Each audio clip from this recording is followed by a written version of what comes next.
really made a difference in making this work, and it only works if you participate. So thanks again. Just a couple quick things. This is kind of my thank you list here, so I don't forget things. Eric Botman, in his little tactical urbanism park thing out here. How cool was that? I mean,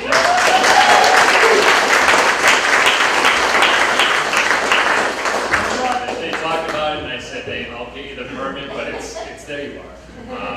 But it's totally up to volunteers to make it happen, and it was all volunteers that did it, and it took a life on its own. And I've heard other people say already they want to do it on other parking spaces on Lewiston Street, so very cool.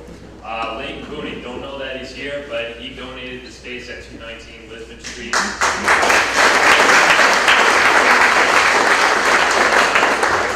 Norman Jolene Boulay for Dunkin' Donuts for giving these guys some fuel every morning. They were up to 4 o'clock in the morning today.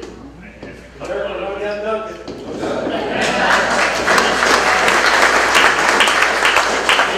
the library staff for giving us this room for 3 meetings here. Awesome. Some city staff here. I know some city staff went to roundtables. City staff is busy doing a million other things, and zoning and land use, a lot of them honestly will roll their eyes when we talk to them about it. So thanks to city staff for showing up when asked and participating. I appreciate it. And for wearing green shirts. Transportation, they gave the think tank and the consultants a tour around town in one of the big purple buses after hours. The cleanest bus I've ever been in. So I'm not sure why it was so clean, but it was a good deal. Thanks to Rob Lewiston, the closing event tonight. So Rob, thanks a lot for coming in and helping us out. So again, this isn't the end of the process. This is the beginning, the biggest step of the process. Brian can talk more about what's going to happen next as we move forward in the months ahead. But stay tuned. The city will do its best to get people informed as we move forward with the process. So check the Facebook, check the website. It's not going to be immediate. Brian can talk about how there's going to be a slight lull here for a little while, so don't be concerned. But the process will continue. So with that, I'll turn it over to Brian.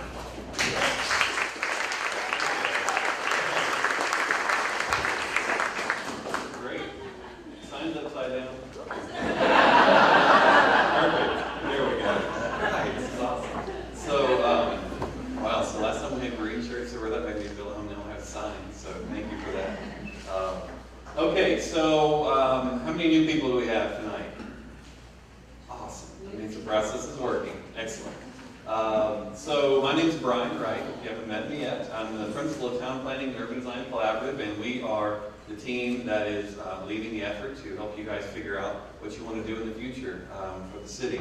So we've had a great week. I have a team with me though. It's not just me. If you've seen us, we've all been in there working hard, but I'll go through and tell you who they are. We got Matt Newcastle back there in the back corner. JJ's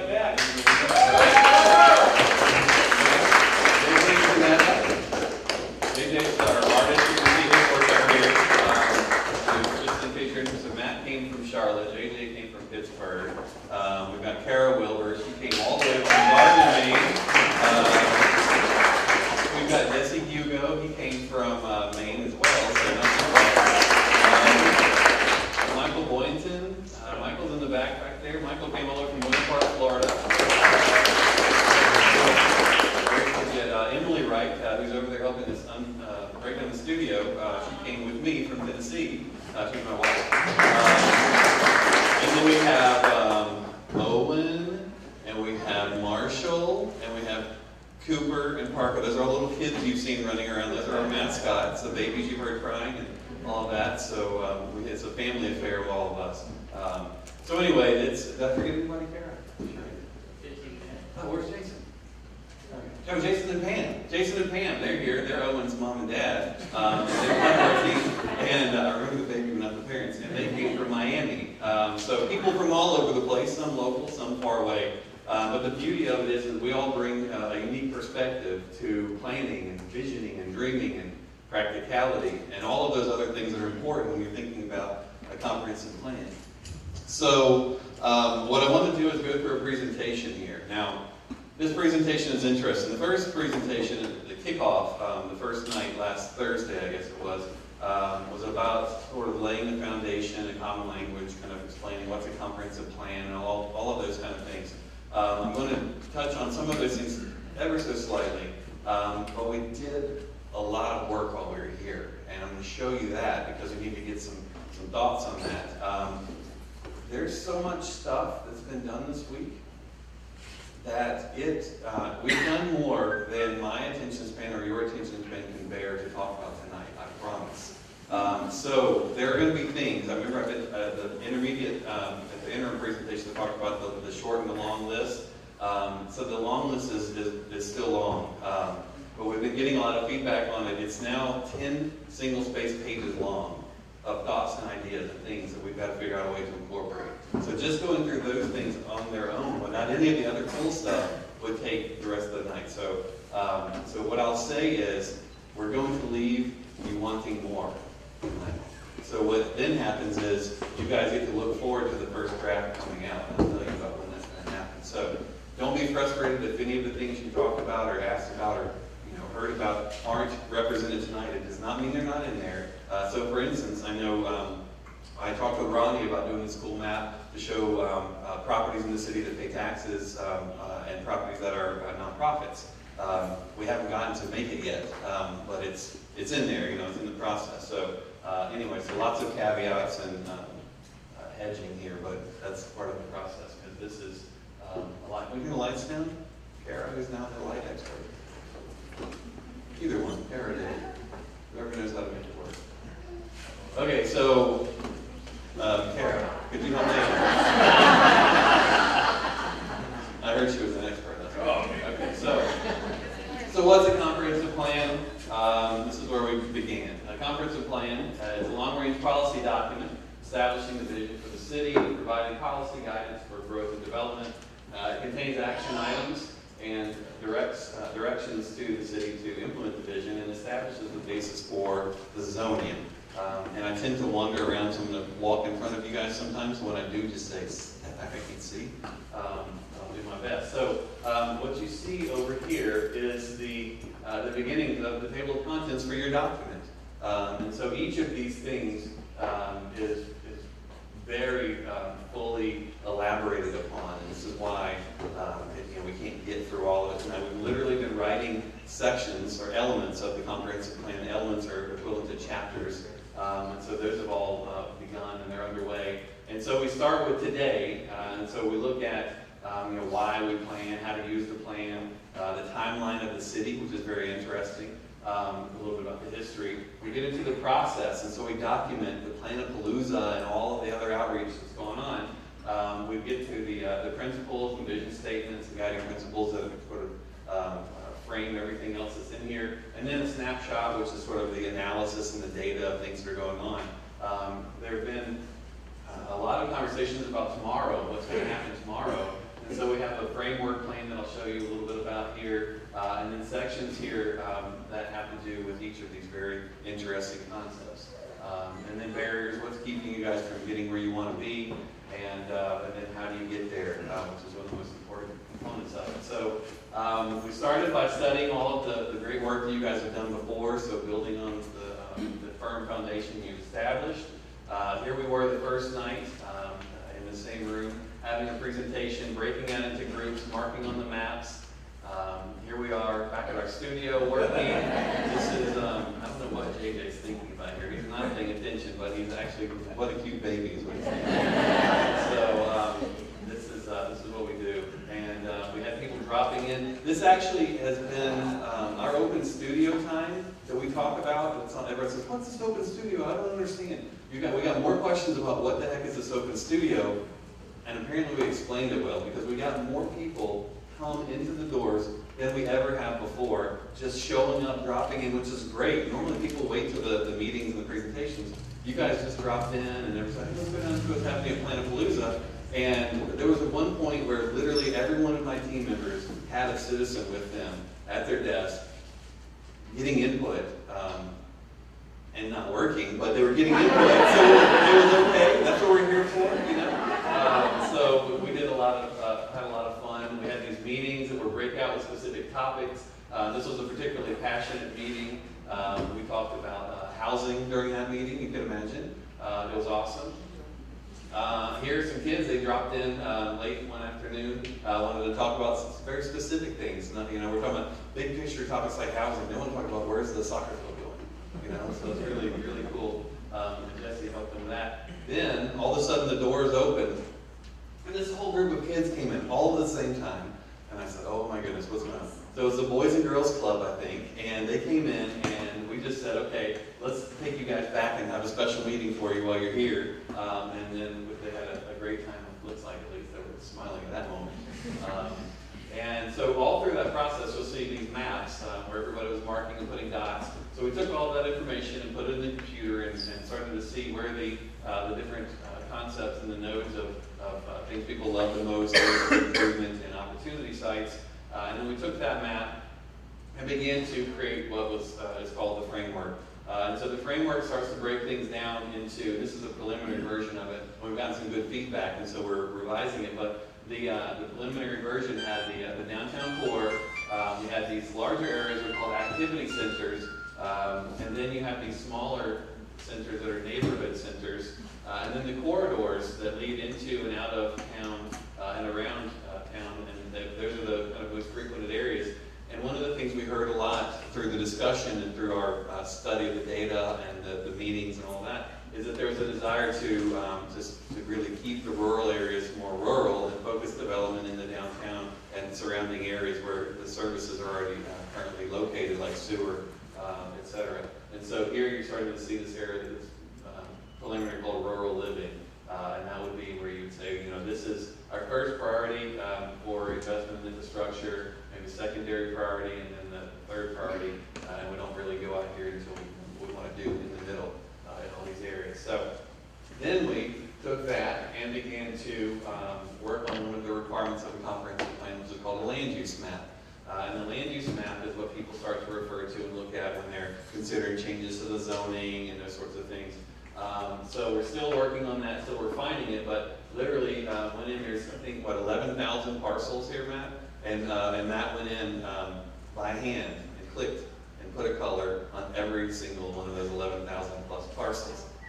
It takes some effort to do it, and so now we're still refining it. And what you'll start to see is that framework map where we have the activity centers and neighborhood centers will start to take shape on this map. And instead of just, for instance, because we heard people talking about the idea of looking for more walkable, pedestrian-friendly, interesting, and active places, we started looking at the idea of just transitioning from purely auto-oriented commercial in some areas to mixed-use commercial, which would allow residential components and also residential above, and some of these things, and I'll talk about a little bit here in a minute when we're looking at some of the regulatory barriers. But this is how this is starting to shake out. This was something that was inspiring to me as I was digging around a little bit in preparation for the beginning of PLANAPALOOZA. This is Lisbon Street in the late 1800s. I'm going to read this to you. I won't do that too much, but it says, as late as the 1840s, what is now Lisbon Street was undeveloped, which is pretty interesting to think about your most urban area being undeveloped. But the community seeing change. Boston investors, including Bates, financed the construction of the canal system and textile mills. Many Irish immigrants were employed in the construction under the supervision of this guy, and these mills prospered during the Civil War. As the owners correctly foresaw that the war would be long, they had stockpiled sufficient cotton to maintain production. And then so for me, it's interesting as we're looking at a planning process and trying to look forward, be proactive, and thinking ahead. They were doing it even back then, and as a result, they were able to prosper at times when other people couldn't. Here, this was kind of interesting, you know, the park being donated by the Franklin Company after the fire. And then the fire destroyed several stores on Lisbon Street, leading the citizens to decide to construct the best opera house east of Boston. And so, you know, obviously when we come to town, we hear things burn down, fires, things are falling down, all of that stuff. There's a lack of maintenance and code enforcement and all of these different things that we hear about. And so in seeing this, to me, it was like, wow, instead of saying, gosh, I can't believe that happened, I'm really upset about that, and how are we going to move on? They said, let's take this as an opportunity, one of the blue dots, and make the best X, Y, Z that we can make. That was inspirational for me.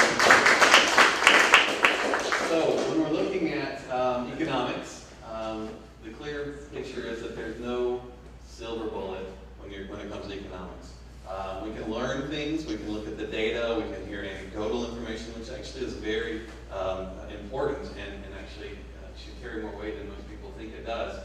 But what happens is when you're looking to increase the economics in a place that is struggling, you end up needing to make sure you have a steady investment of time over many years and through multiple election cycles. And so what we see here is, I think, if I'm correct, you guys have a 2-year cycle for council members, and in a lot of places it's longer because it's hard to get stuff done in 2 years sometimes. So those are some of the things to think about as you're trying to figure out how to have some continuity, because it takes a long time to turn the ship around. So the comp plan level approach, we start to identify key industries, looking for public and private partnerships to bring them to Lewiston. So we have to market the vision.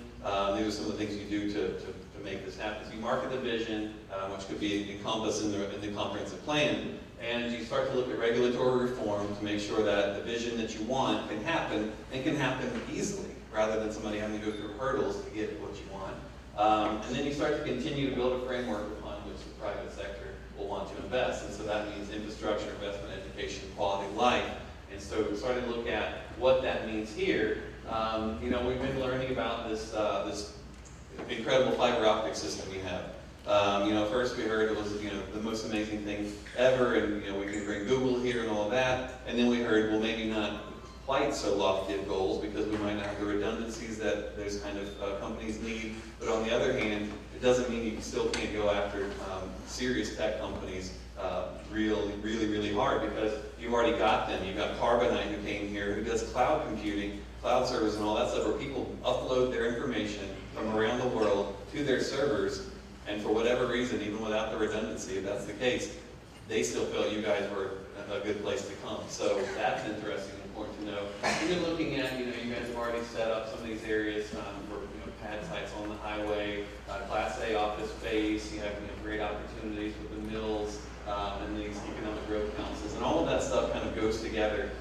Things that you've already got in place. These are things that we don't even have to say you need to do this. These are building on your strengths, which is excellent. Then the education.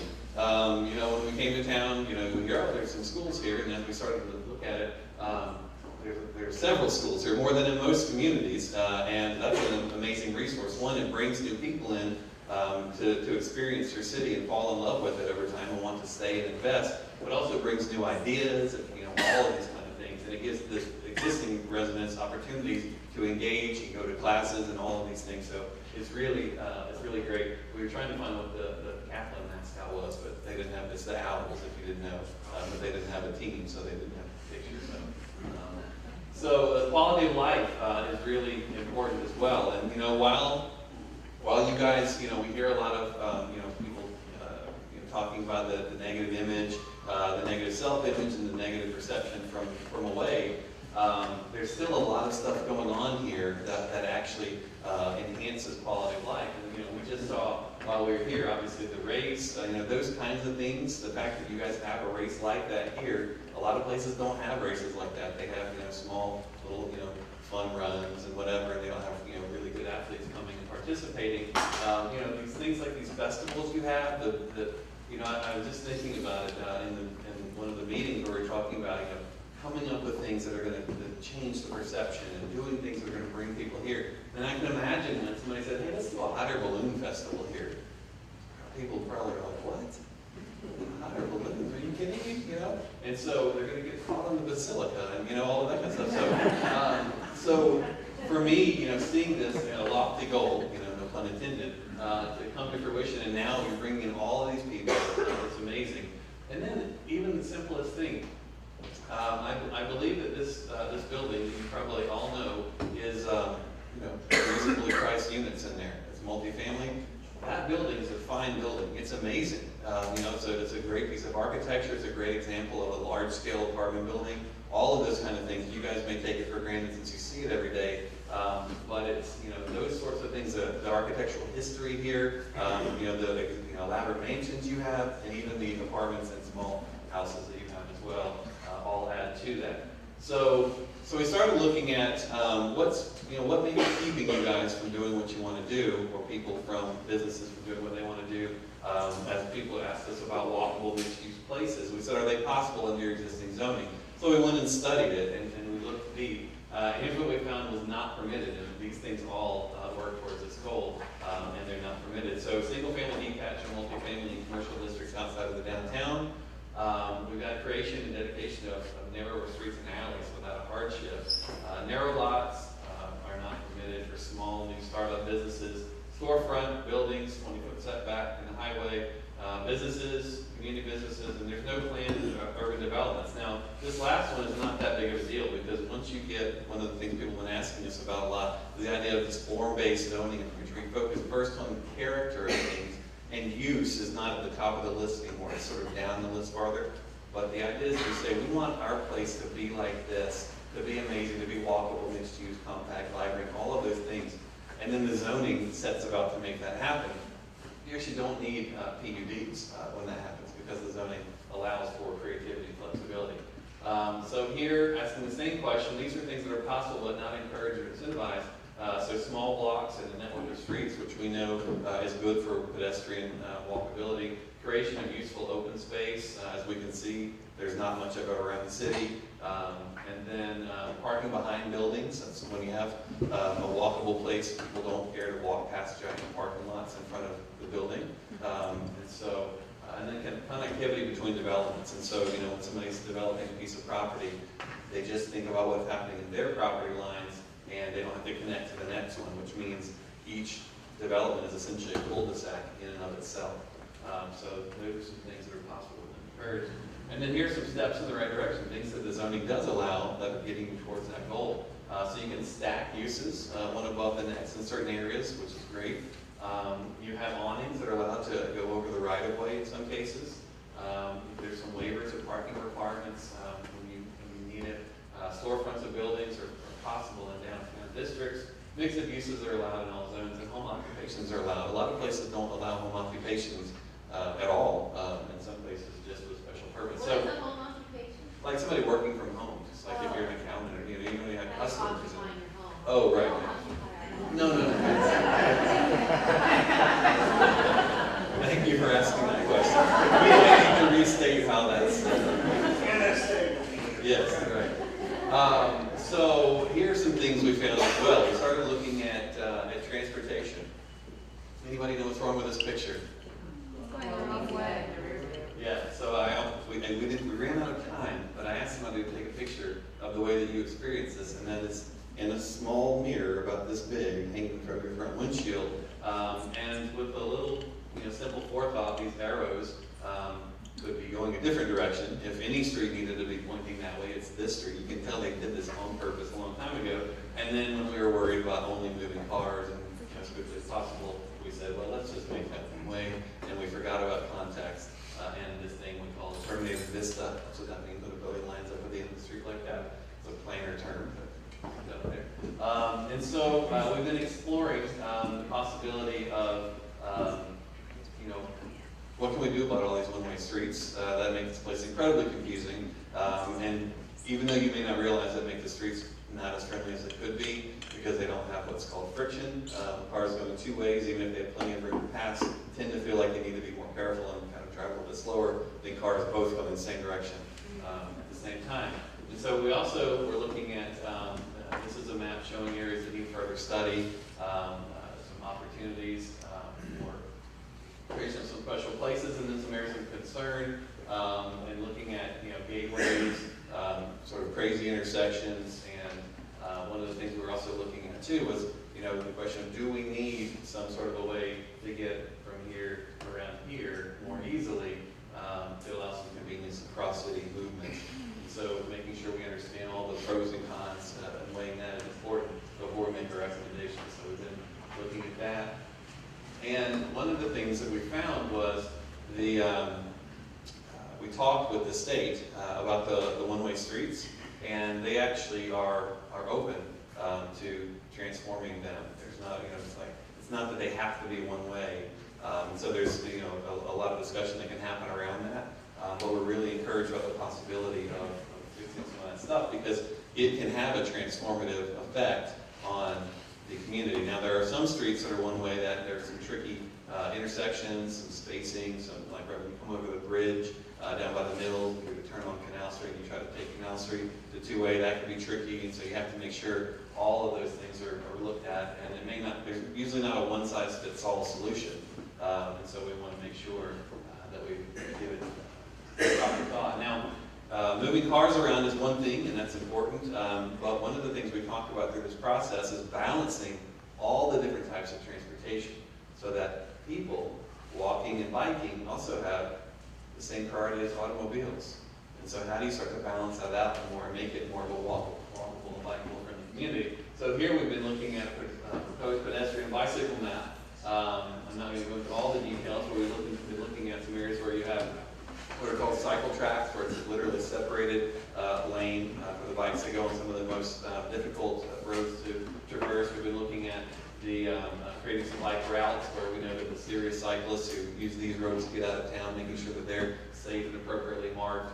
We've been looking at shared lanes, all the different elements that go into a bicycle network. And then you see here the trail network. You guys actually have a really nice trail network already. And so we look for where are opportunities to plug in to, like we heard, needing to connect, create a loop around across the river, down the side of Auburn and come back. And so that's one of the things we're looking at. And then also just little things, like I'm in love with the old reservoir up there at the end of East Avenue. I think that's amazing. And so there's trails around it. They don't happen to connect over to it. Right now, even if they did, it wouldn't matter because you can't get within 100 feet of it. We tried to go take a picture, forget about it. I've got pictures of chain link fences and weeds. So good try, Michael, but I sent him out to do that for me. And so we were showing some connections there, and then some opportunities for trailheads as we go through this. So this all needs to be studied in more detail. But the thing that's great about it is, you know, we come to town and, you know, we're experts in our own right, but we don't know, we can never know some of the things like the people who ride their bikes on these streets every day, and walk these trails every day. There's no consultant in the universe can know as much as the locals do. And so we literally had many of the locals come in and sit down with us and help us create these maps. So it was a really, really fun process. And in fact, that idea I talked about, the crowdsourcing, where you tap into the public to help you accomplish some things that you couldn't accomplish otherwise. Little things, it's just the small things. You know, here, you know, this is this red light. You know, you look closely at it, it's red. But really, if you look closely down here, this is a pack of cigarettes that one of my team members was standing outside. Person pulls up, going the wrong way on the one way. If they could, no, they're going the right way. It's just the wrong way because they couldn't see the opposite building. And they rolled down their window, threw it. I don't know if they were mad or what. And then several hours later, after she's left, it was still sitting there. And I went outside. And I said, man, it's the little things, you know, some of that kind of stuff. The fact that first that she threw it out, and then secondly, that nobody picked it up for hours. So we need to think about some of the small, tiny things that can make a big deal. We had a great meeting about the arts, you know, culture and arts and all of these kind of things. This is an art installation that somebody did around the country, and this is for all sizes of drinkers of water, including the dogs and bottled water. And this just hooks right on the fire hydrant. I thought this was an interesting image because, one, a local artist made it, and it's pretty neat looking. But two, it solved a problem. These people needed a water fountain. And somebody came into our studio one night across the street and said, if I could have anything, could you give us a water fountain in Kennedy Park? I said, wow, okay. So again, some of the small things can make a big difference. Of all the things that the person could have asked for, they said, just a water fountain is all I'm looking for. And then we learned there used to be a water fountain in the middle a long time ago. So, you know, but there's surely a fire hydrant nearby. So, and you have artists.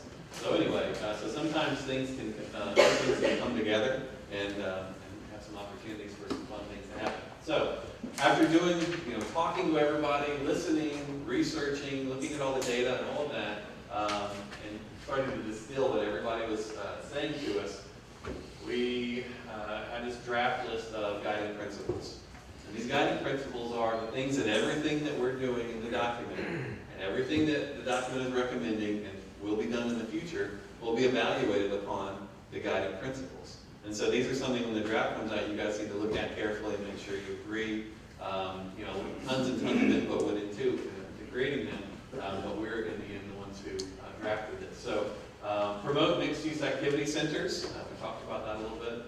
Strengthen neighborhoods and expand housing choice. Celebrate history, arts, and culture.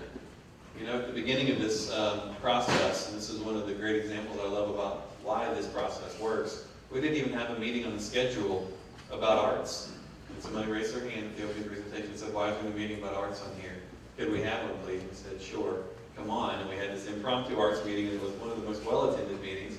And now here we go. It's on the list of guiding principles, because what we found is, looking at all the opportunities for economic growth and development, many cities that are facing similar challenges to you guys and have similar strengths to you guys, their arts culture has actually been one of the things that really helped them move forward, because the type of creative, entrepreneurial, you know, small business, you know, tech, you know, those kind of things that we were just talking about, they love the arts and you know, the culture and all of those things, and they won't come to places that don't have it.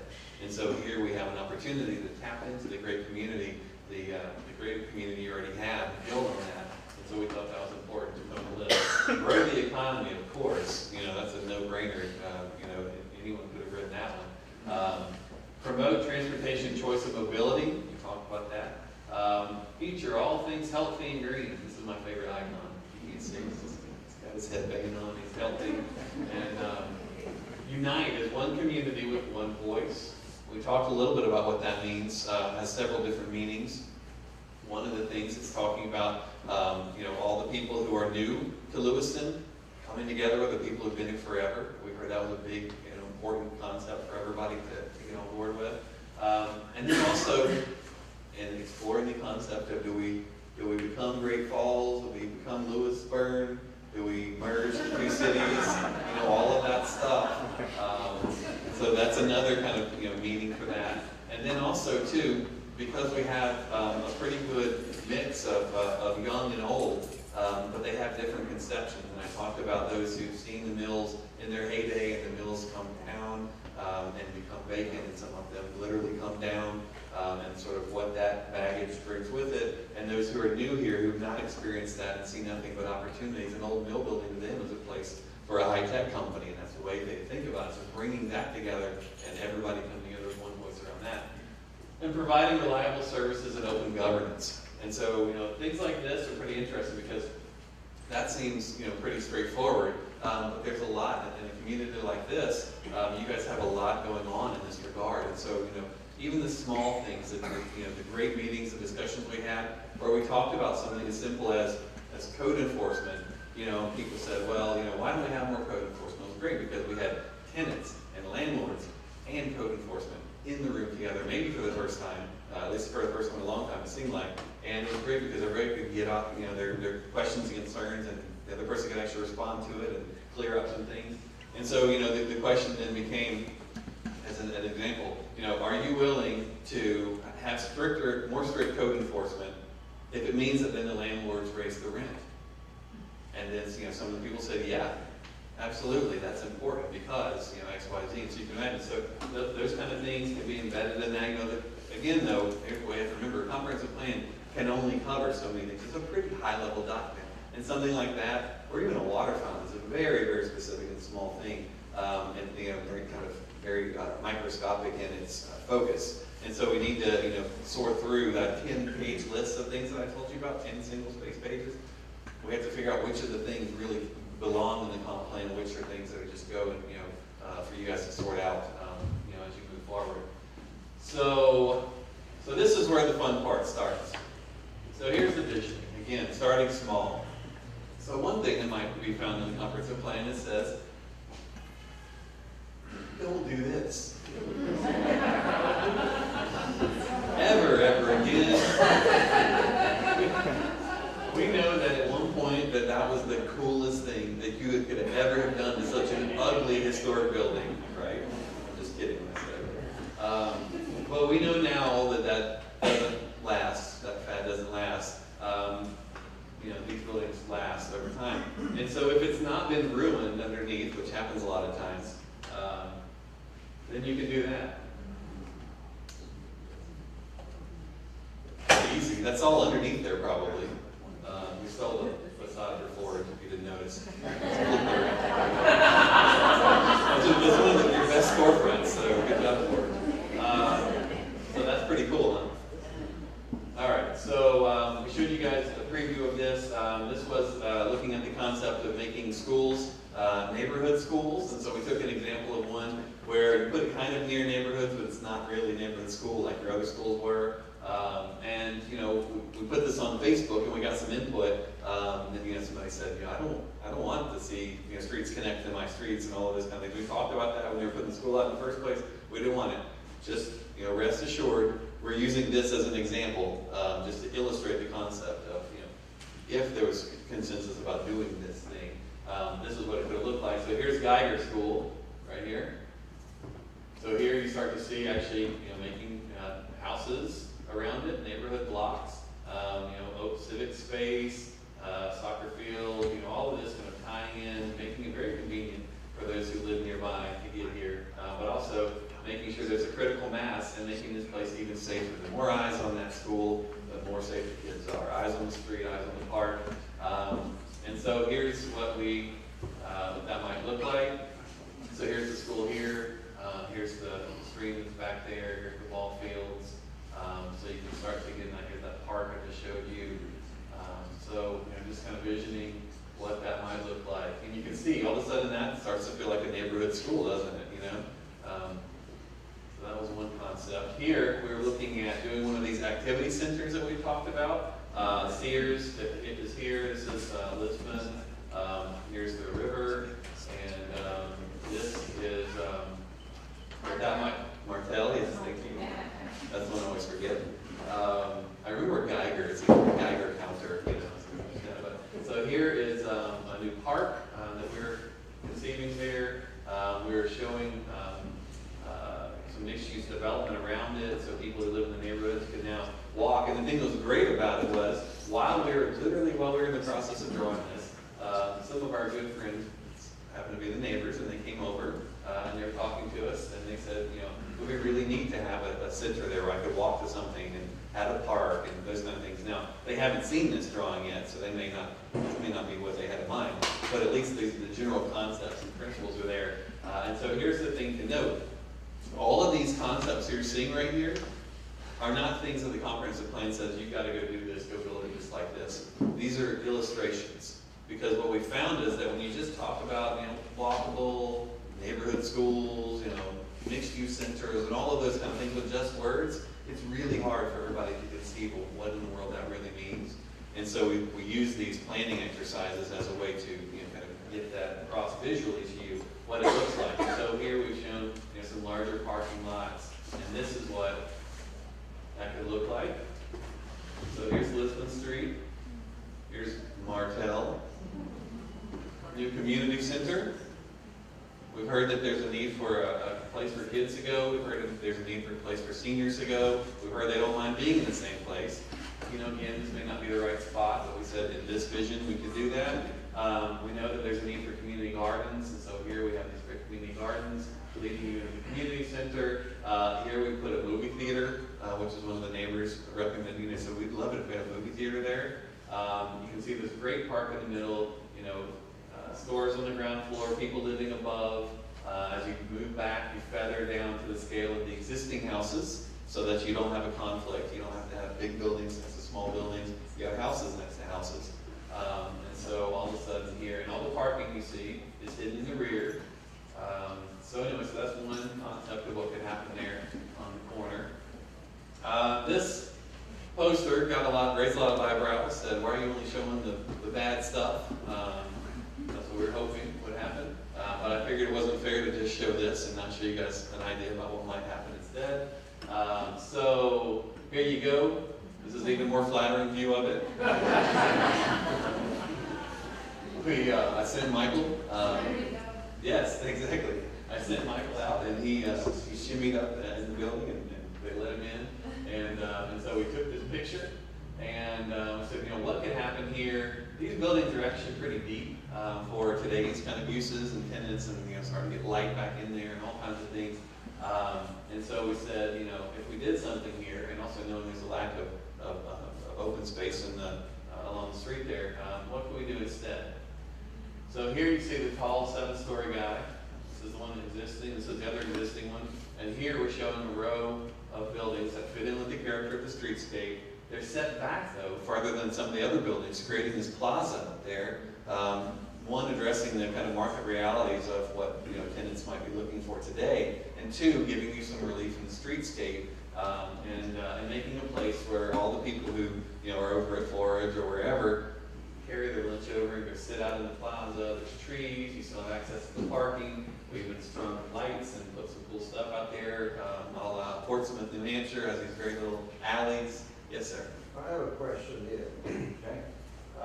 Those are 3 lots that are vacant right now, right?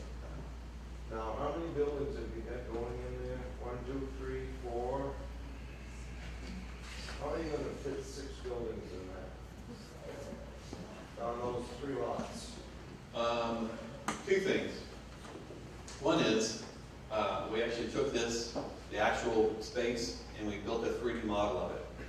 And we built buildings. These are all to scale. I can tell you exactly how wide they are, how tall they are, all of that stuff.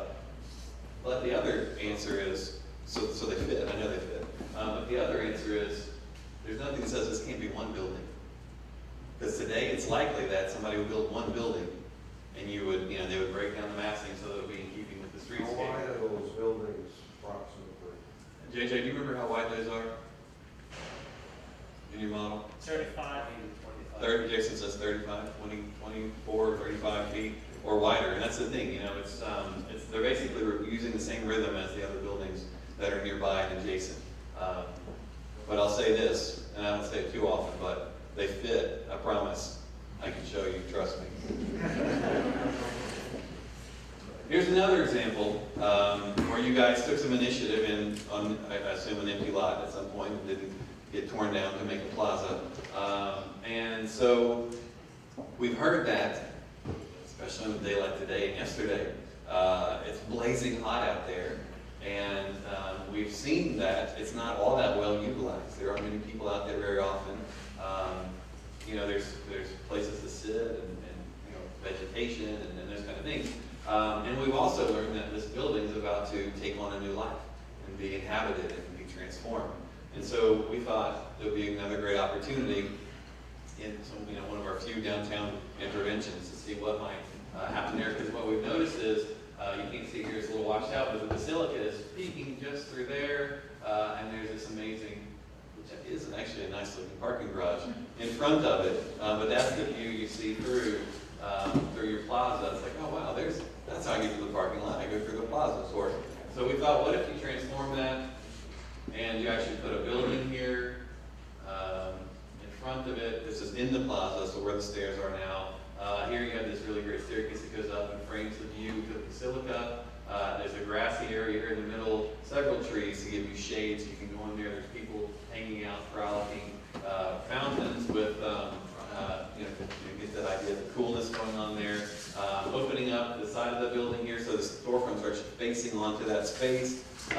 Outdoor dining tables. We don't normally do this, but we moved that tree. It was right here in the middle. Because we said, let's put it on the other side of the street because I think you have a stump on the other side of the street or something really small. And so we did that. And then also, we happened to, while we were working on this, be having our arts and culture meeting that was impromptu. And we learned that they're looking for spaces for civic art. And so I walked out and I said, JJ, I need you to put some civic art in this plaza here, to illustrate that concept. And so here we've done it. And so this is what you could do for this, to this. And you can imagine it will be quite a different experience walking down the street. Okay, so here we are coming down Sabattis. Coming down Sabattis. And we found that there are sort of key intersections at Sabattis. We heard that the old Hannafords, I think, was one of those areas that is pretty underutilized right now. And so, pretty much all up and down Sabattis, it's all auto-oriented for the most part. And so you see, the gray, or the Reyes area that's paved. And so you see that here at this intersection, there's quite a bit of paving going on. During our environment and environmental concerns meeting, we had a group in there. We talked about food deserts, and we talked about the idea of providing opportunity for growing more food. And so we had this concept here. This is one of the purple nodes on that framework map that I showed you. This is one of these small neighborhood centers. So you can imagine all the people that live in these neighborhoods here walk down their street to these new mixed-use areas. And here we've shown an urban farm. This is about 7 acres, I think. So it's not massive, but it's a good site. You can grow a lot on 7 acres. Very close in proximity to downtown, certainly walkable. So anyway, this was the concept, and here's what that could look like. So where there once was auto-oriented, this is the gas station. Reimagine, we call this gas backwards. You take the pumps and you put them in the back, and the cars drive in here, and you go in, and no problem, but still, it's a convenience store. It's great. It's just been reimagined in a more neighborhood-looking way. Plaza outside on these two odd points that are created by the X intersection here. Again, shops on the ground floor, people living above, the urban farm here, the pond, and then the neighbors. This is what we tend to think of as a more compatible form with neighborhood, because you have this issue of the shallow commercial zoning immediately adjacent to residential homes. And so starting to make something that is more in keeping with that. And you can see here, one of the things we did was actually start using pitched roofs to show how you could do that. So even the commercial buildings have a more residential feeling to them as you move through the process. Here, we were looking at the idea of, this is the Walmart distribution center, the gigantic refrigerator, right? The world's biggest fridge. We were looking at, we heard you guys need some more industrial areas, industrial parks. You currently have a plan, and that's what people are looking at doing there. And so we took liberties. We completely ignored the plan. We looked at it actually, but we just said, what if we just totally re-envision this? Because what we know is that nearly every city in the region has an industrial park of some sort, and there's not really much difference between them. So it becomes, who's closer to the X, who's closer to the Y, and who's near the Z, who has the best this, and who, So it's like the things that the places have to offer are not all of that special to the tenants and the users that want to go in there. So we developed this model a while back, and we thought this would be something that would be appropriate for you guys. So we took your site and creating the idea of creating a industrial park that actually has a streetscape that's walkable, where the people who work in there can come out of the factory and go play soccer on their lunch break. They can walk down and grab a sandwich. There's trails, there's open space, there's ponds, but there's still tons of parking like they need, but hidden in the back. So when you're walking on the streetscapes and on the trails, you're not seeing that. There's still tractor trailer circulation, all of the things that are required for an industrial park. Now, we have buildings of different sizes. Some of these are larger scale factories, some are smaller. We have different size manufacturing operations. If you go on, we didn't put another one of these. It could fit. This site actually, because of some of the constraints with the power easements and different things like that, certain areas could easily be quarantined off and have the gigantic one that's not going to ever be walkable. But anyway, it's something, when somebody comes to the city saying, we're looking to do an industry, what do you got? What do you got? What are you going to offer us? You pull out the plan and you say, what do you got?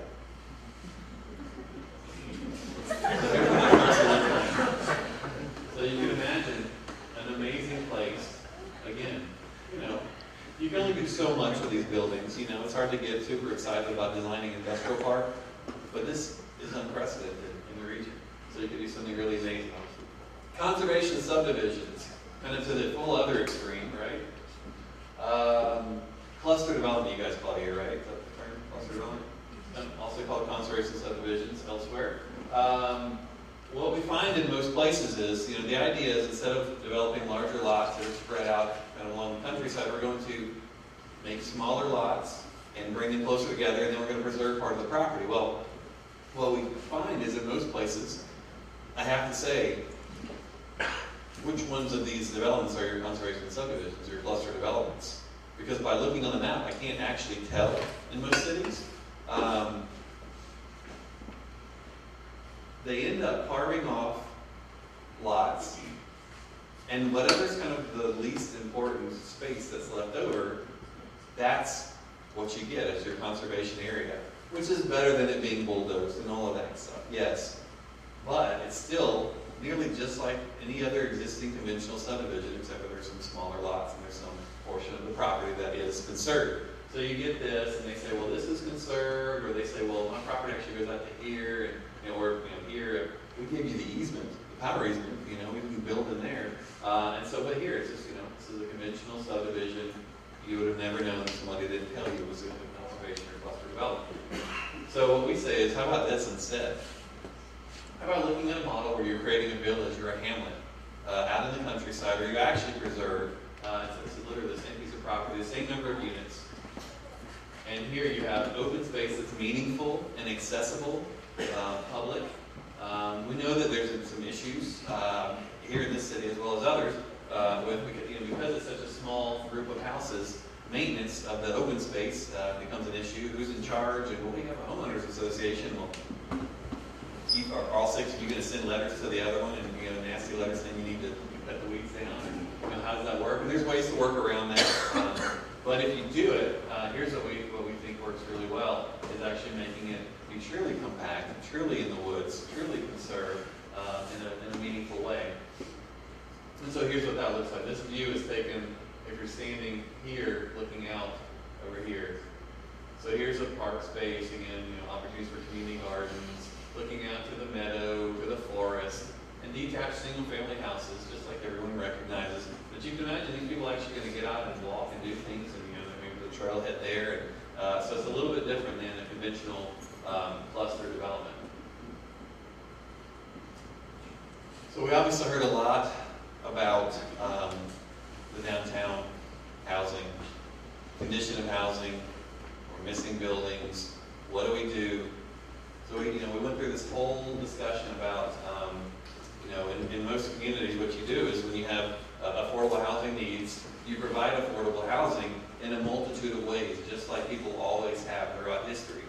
And so you've got small houses, you've got people living above the garages of a single-family house, you've got duplexes, you've got small apartment houses, large apartment buildings, and on and on and on.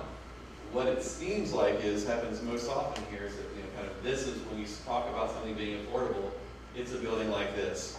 It's going to be like this. It's an old historic building, that's been impacted over the years. It's been wrapped in vinyl or aluminum. They've taken off the trim and the details, and it's lost all the things, that made it aesthetically beautiful over the years. And now it's just about, maintenance issues and those kind of things. So what do we do when we find these streetscapes like we see all over the city? How do we go and we repair that, and what do we do? Do we carry on this pattern? We just add some more of these here? We just march down the street? It's just a new version of that? And in some cases, the answer is yes, because we know that if this building houses a certain number of people in it, if you have a smaller building, you may have fewer people. And so where do those people go? They were living in that building. So you obviously have to take that into consideration. So assuming that there will be, more of this scale of building, but also you can look at transforming the streetscape like this and having a mix of different types. So here would be a single-family house. Here you could have a larger apartment house. Here you could have row houses, and on down the line. But you have variation and variety and unique character and all of those kinds of things. Now, we need to make sure that when we're doing things like this, that there are not negative consequences or repercussions that have been thought about ahead of time. But we wanted to kind of reintroduce the idea of having a multitude of different ways to house people. So this is one idea of that. But one of the things that's really interesting is, one of the most troubling parts of this street is the streetscape, or lack thereof. There's a sidewalk, yes, so people don't have to go compete with the cars as they're walking down the street, but there's breaks through that all the time, so you can look, make sure no one's coming around the building, cars coming out, pulling out in front of you. So a lot of this kind of things are going on. So one of the most important parts of this view is looking at actually repairing that streetscape so that the experience of walking down that street is as uplifting as anywhere else in the city. Now we know that it's difficult, and there are all kinds of budgetary constraints and reasons why you guys have to allocate funds and resources, and so that all has to come into play. But when you're starting to look at transformation, it's not just about putting in a new, nice building. Consider also the streetscape as you go through that process.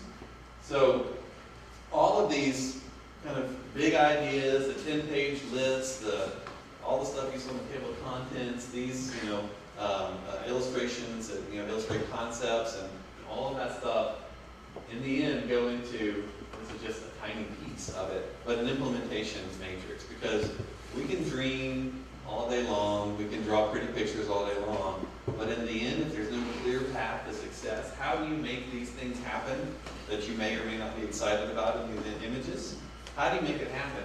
You have to have a path to success. You have to know how long it's going to take, about how much it's going to cost, who's in charge of it, who's going to help you with it, and where the money come from. And all of that stuff is vitally important, and we'll be going through this process, making sure that you have the steps to do that. Now, sometimes you'll find that things change. All of a sudden, a new business comes in that you didn't expect, and it's an amazing revenue source and jobs and all these things. So we want to make sure that this is set up so that it's flexible and dynamic. Matt calls it a playbook, so you can respond to it as things happen. It's not just you have to do this and this and this and this. Oh no, something changed. What do we do? I don't know. Now we're going to make it where it's fluid, so you can move and be nimble, because those who are nimble are able to succeed more easily in the future. So I wanted to show this for those of you who hadn't heard or hadn't noticed. This is my image, because a lot of the things I showed you guys are big ideas, long-term, expensive things to think about. This is one of the most amazing things that's happened at one of our PLANAPALOOZAs. This is where we were all week, right outside. And so here's Eric coming in, putting down the plastic, building this thing, building his little parklet. So it's a great shot from the window out here. It looks so small from this view and insignificant in some ways, but watch this. This is a mobile office now. Taking a nap in the parklet. Lunch, anyone? Look at that. These are camping chairs and a cooler as their table. Let's shoot the cover of the magazine here. Stick your hip out just like this. An impromptu hoedown. Oh yeah, thanks by the way to the musicians who were in the back when we got here.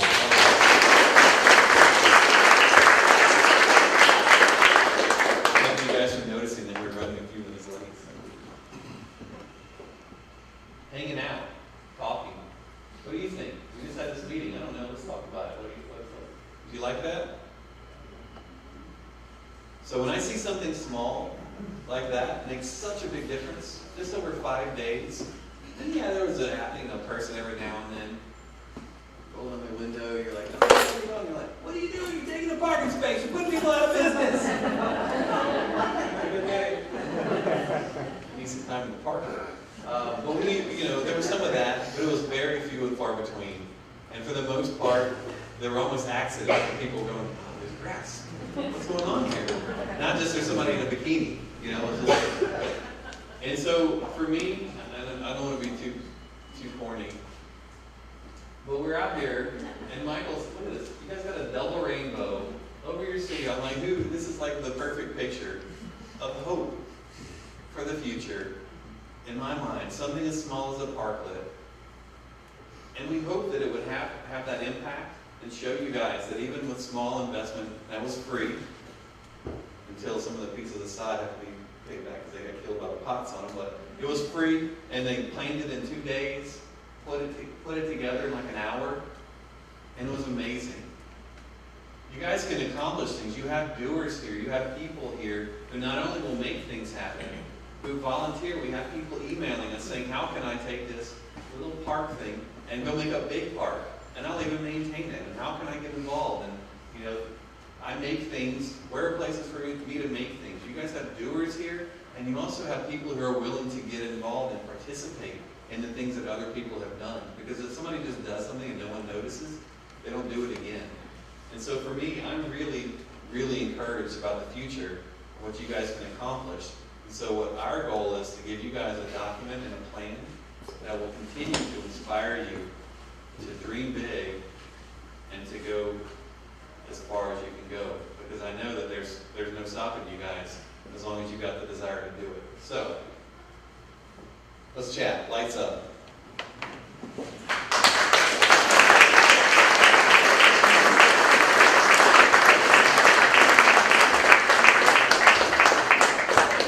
So this is the end of the beginning. This is the end of the PLANAPALOOZA process, and we're about to take questions. But just, so you know, you can still give us input on the things we've talked about. I'll be surprised if it's something I haven't heard yet, because you guys are very thorough. But anytime there's something new, we've got Kara in the back. She's taking notes, and so we're still looking for input. Yes, sir. I'm concerned somewhat about preserving the, I'm concerned about preserving the existing points of interest, structures, and the architecture on the buildings. I mean, if you drive down Lewiston Street, you're not looking up to see what's up there, at least you shouldn't. But if you walk down Lewiston Street and you look up at the facades, they're beautiful. And I think something should be done about making sure that these facades are preserved. And another one is the Wiseman Bridge over the canal. Yep. That is an icon. It's overhead truss built out of concrete. There are very few left in the state. So I think that, I know the state is involved in the funding, but we need to put pressure on the state to preserve that bridge the way it is now. I agree, and those kinds of things, when we look at the history and arts and that element, those kind of things will be in there, because we've heard that protecting the architecture. You're the first person to mention that bridge, though. I noticed it, and I thought it was great, because a lot of the old postcards along the canals feature that bridge. Yeah. It's really beautiful. Who's got the mic? I guess is the question. I just want to say thank you to you and your team for seeing Lewiston the way I see Lewiston. And sometimes when I talk to people about my love of this community and all the potential it holds, some people don't hear that, or if they hear it, they discard it. And I think being able to paint that picture in a really visible way, but also having a team of people, mostly of whom are not from here, to really respond back to us and reflect that you've seen the culture, you've seen the hope, you've seen the people on the streets enjoying each other's company and sense of engagement.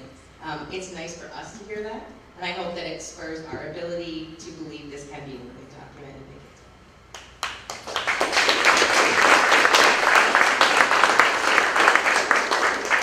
That's what we got to do, and then we'll go back to you. Oh, who's got the mic?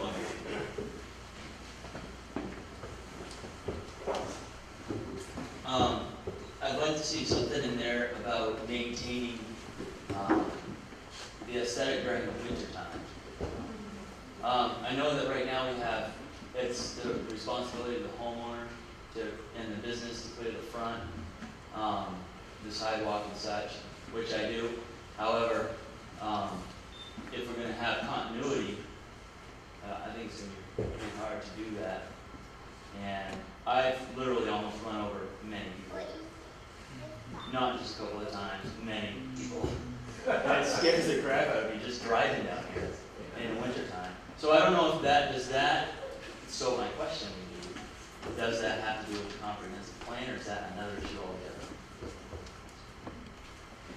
I don't know, because this is the first time that we've talked about something like a water fountain being part of a comprehensive plan.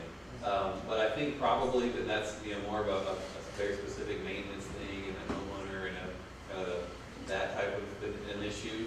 But it's a good point, because one thing that you're the first person to mention really winters here, because you guys have serious winters here. You know, in Tennessee where I live, you know, we get like 2 inches of snow and everything shuts down for a month. You know, so yeah, I've seen the pictures. You know, it's no joke. So it's something good to consider. You know, all seasons here. Thank you for that.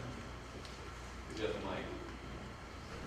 So I'm counting on my mic handlers to make sure that people who are raising their hand in order get their mics. I was just wondering what sort of oversight there'll be as far as the implementation of the plan goes, like a steering committee, a committee of, I don't know if it's a planning board, or, you know, sort of what power do the people in this room have over the implementation and sort of oversight of the plan in the next, you know, however many years, 10 years? Sure.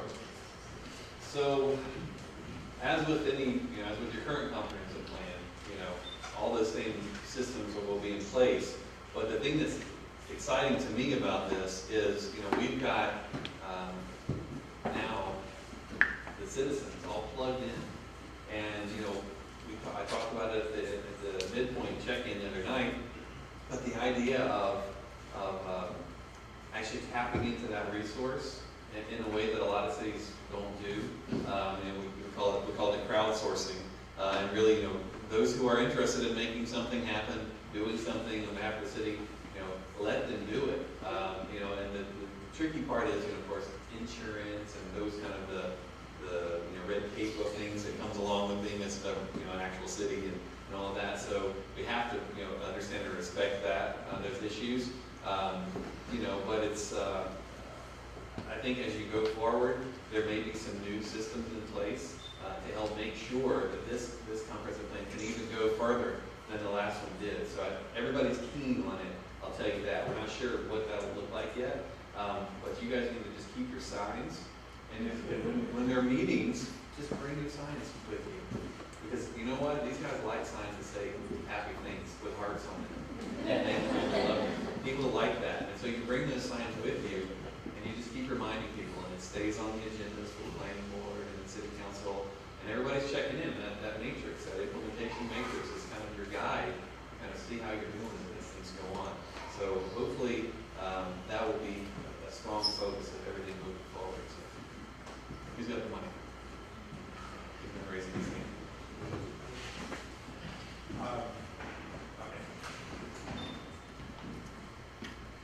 So I'm sitting here pondering about whether there's a lost opportunity here by not having Auburn involved in this process. And wondering if you can either assure me that no, it's totally fine for bifurcated urban areas to develop urban plans on their own and they somehow work themselves out, or is it actually possible for Auburn to create an urban plan that's basically in conflict with our plan? Yeah. Well, they have a comprehensive plan that's recent, and just so you know, we had a council member from Auburn participate, I think. We had a planning board member, a couple of people from Auburn came, which is good. I've been playing phone tag all week with the mayor. You know, we're trying to have breakfast and it never worked out. But in some ways it's kind of cool. Because what you guys are about to get is something so awesome, I want you to be able to take credit for it all by yourself. So, but it's fine. Because at the time, when the time comes where you guys all hold hands forever, then you'll need to plan again, you know, as one, with one voice. So.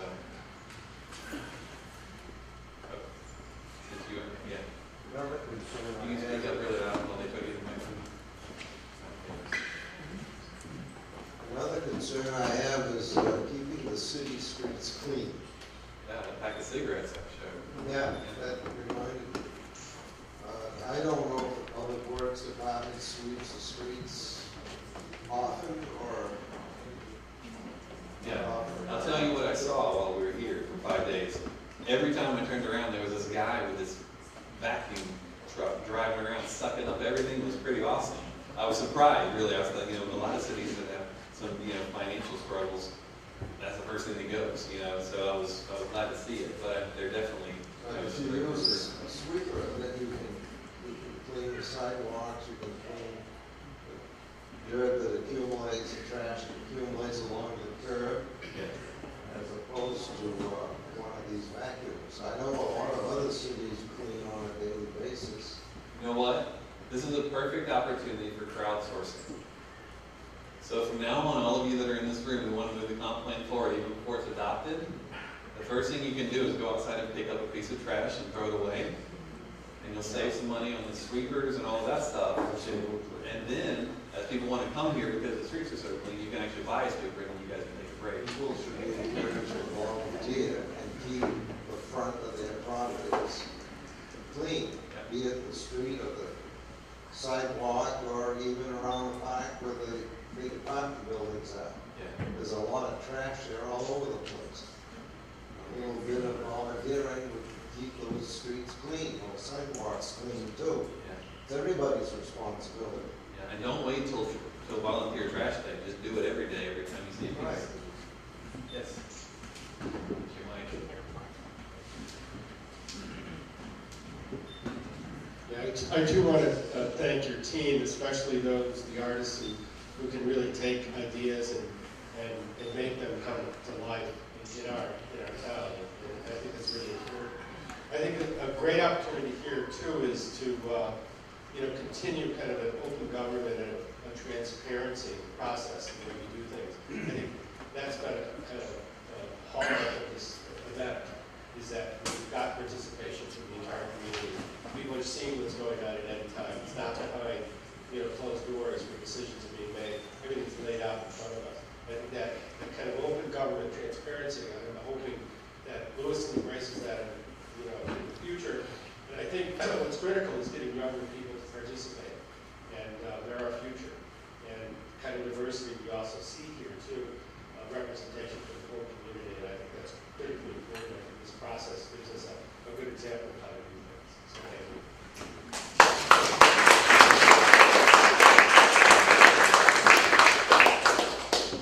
First, I'd like to say thanks for the presentation. It's pretty awesome, especially all the visionary visuals. So it really gives us a good picture. I'm just hoping that the rest of Lewiston can see this. I know we've got a great turnout so far on the website, and there's all kinds of other ways. You have like a website, I'm sure. Facebook page. So go to Facebook, Legacy Lewiston. Yeah, so you have all that. And so those are great too. But this presentation, I think it really hits home a lot more than looking at online stuff. And I was wondering if there's a way you could maybe give a larger presentation or the same thing to a larger viewing party, possibly in the Coliseum or something. Because I think if a lot more people saw this and knew about it, they would probably love to get involved in that.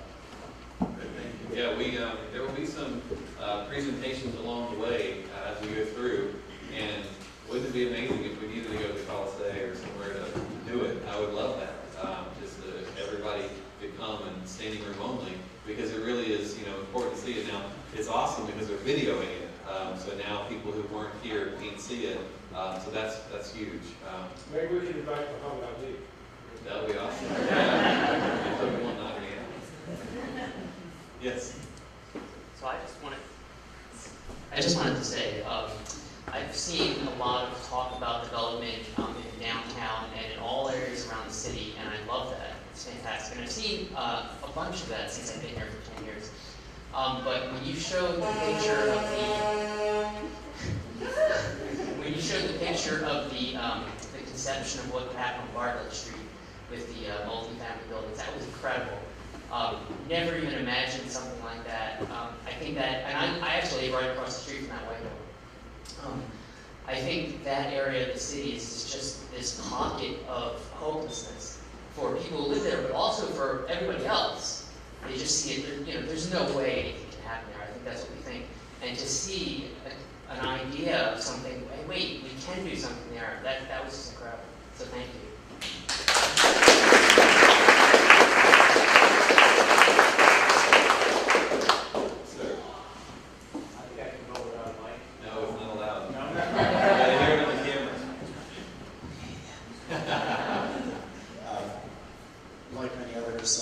I would just say thanks to you and your team for this process and its inclusiveness. And as a member of the arts community, I'm really delighted that that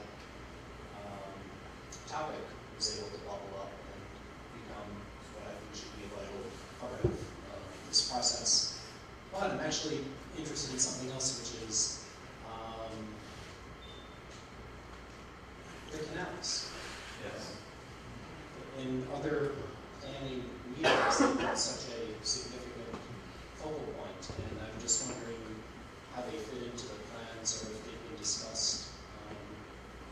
Yes, thoroughly, and they're special, beyond special, and they're going to be in there in all their manifestations. What we, since you asked, a few things we've heard about, finding a way to make them and not fortified. Finding a way to allow them, this is the one wintertime thing, to have ice skating on them. Finding a way to do sculpture garden in the canals. On and on, all these amazing, really cool ideas. So the canals will be featured prominently because not everybody's got canals. Not everybody's Venice, And so we did learn that you can't kayak through them as we had hoped, unless you're an expert who doesn't mind doing that 18-foot drop. But some of your residents can do that, we've heard. So anyway, so they're in there. Don't worry. Thank you. Yes. Who else? All right, back to you. Another suggestion is cleaning up the trash. We see it all over the city. It's hard to take around without finding tons of it.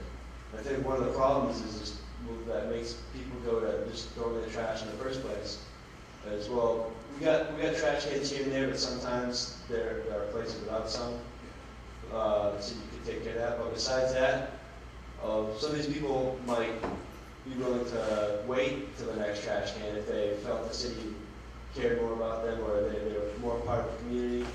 And so, I'm just saying with all these plans, if we implement them and we show people that the city does care about them and it's really trying to make a good effort to increase the quality of life for the people living here, I think the trash problem might reduce. They'll slowly start. People might start caring more about it. And as for the trash that's still there, I still suggest that we hire the homeless people. Give them a job, and that's a good labor source. Yeah, actually, in Italy, speaking of Venice, one thing that you see, it's amazing. Tons of people sweeping the streets with these big straw brooms, like handmade brooms. It's amazing. They don't have the vacuum trucks and all that stuff, but it certainly is a good thing to have the streets. All right, here's the mic. It's not really a question, and I'm not really well. Hi, my name is Melissa Dunn. With the whole trash thing, I went to a DNAC meeting, which is a Downtown Neighborhood Action Committee meeting. Brian, I thought I saw him, he probably knows a little bit better. Trash cans are really expensive for the city. So if you could find a more cost-efficient way, I don't even know how much they were. Can you say how much they were? I think they were $500 a piece. Oh, really? I thought it was more than that. Maybe it was the trees, but it's expensive. It's a lot of money. But we need a little bit more of a cost-efficient way. I think trash cans would be great, especially throughout the downtown. But there is a concern walking down DC in the middle of the night and seeing rats bigger than your dog and cockroaches bigger than like a butterfly is kind of freaky. But that's the only kind of pitfall. But other than that, thank you very much for your hard work and the team. It was really great for you to come here and listen to our hardships and our ideas and like put it together. I know you have a long road ahead of you, so thanks.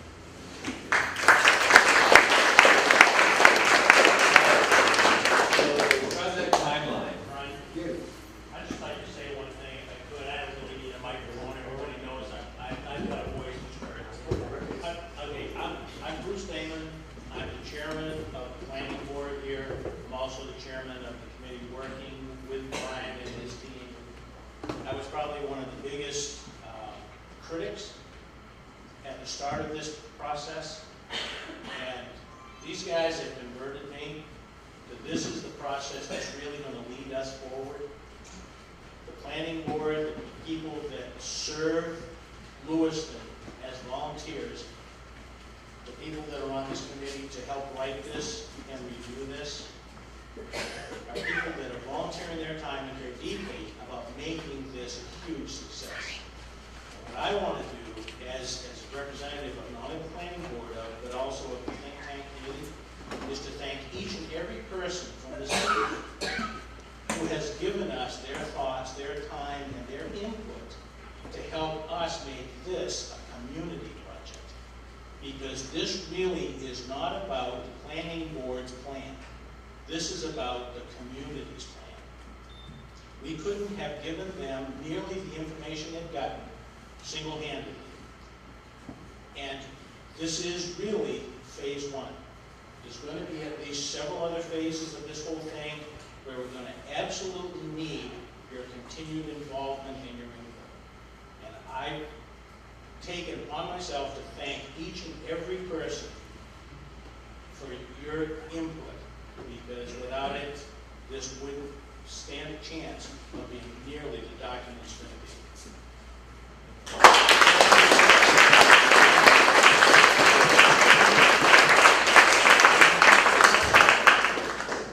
So, yeah, I mean, what he said is so true.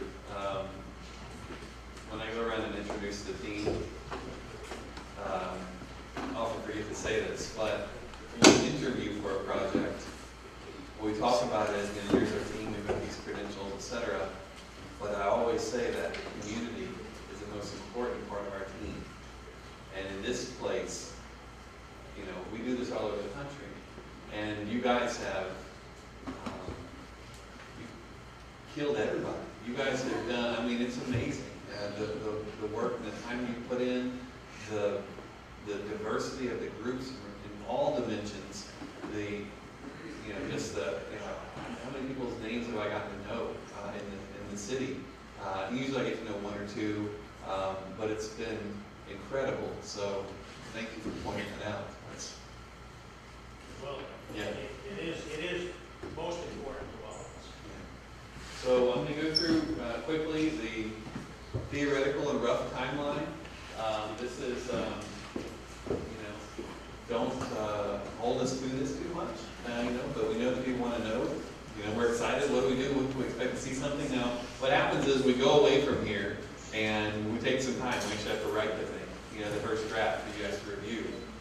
So we have a first draft, looks like mid-August. We're going to be delivering that to the city. We call it the client draft. And so that's basically goes to the planning staff and the think tank, so they can look at it and make sure that we haven't done anything stupid. We haven't, you know, done typos and all kinds of crazy stuff that we'd be embarrassed to put out to you guys.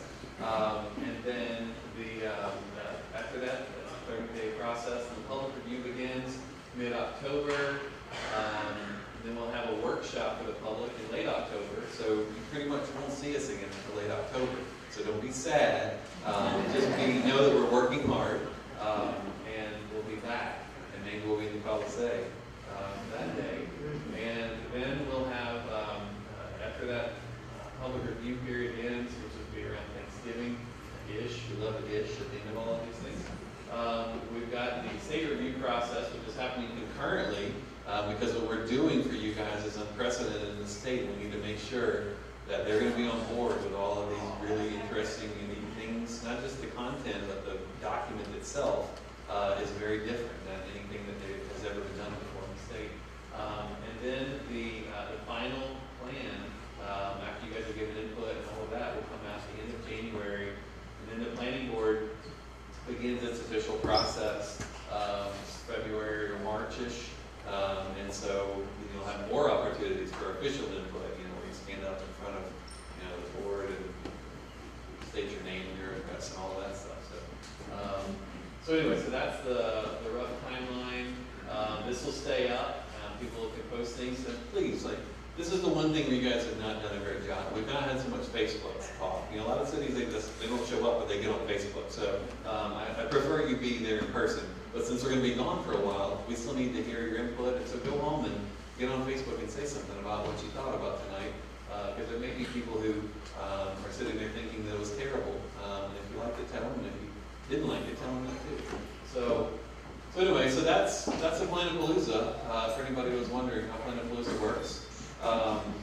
We really appreciate it. All of you guys have done to make us feel welcome, to help us with this process. We can't do it without you, so stay involved.